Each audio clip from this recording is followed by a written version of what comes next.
Good afternoon mga team Binlod.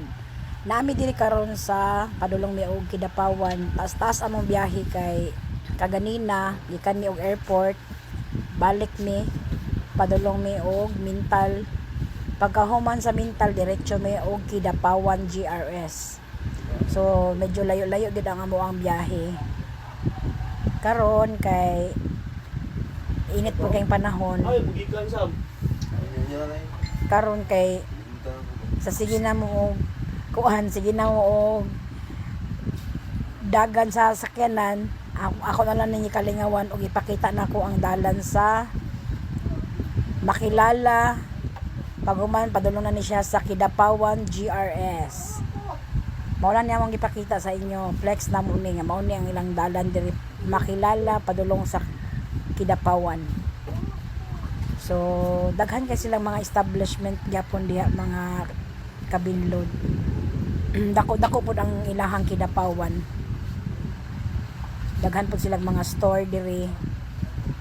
Mara pud siya syudad pud siya kay tan-awon pud diri. Kay marag city man yata ni Kidapawan. City jud ay daw. Ay mga daghan siya diri mga kuan mga baligya na po siya sa mall. Habang gabiyahe mi amo lang gipakita ang dalan nila diri sa Kidapawan. Mingaw lang kay isla karon marag dili kay traffic, wala kay mga tricycle nagabiyahe. Mingaw kaayo, dili kay traffic. Pero medyo init lang kaayo.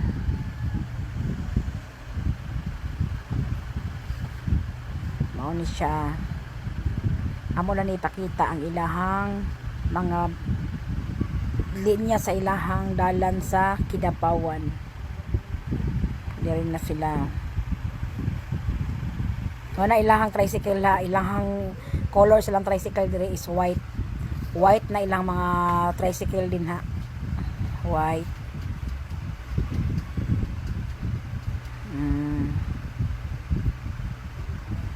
Nahunong to ganina kay traffic. Karon kay diretso na pod. Yeah, mao lang to guys. Thank you for watching. And good afternoon. Bye-bye.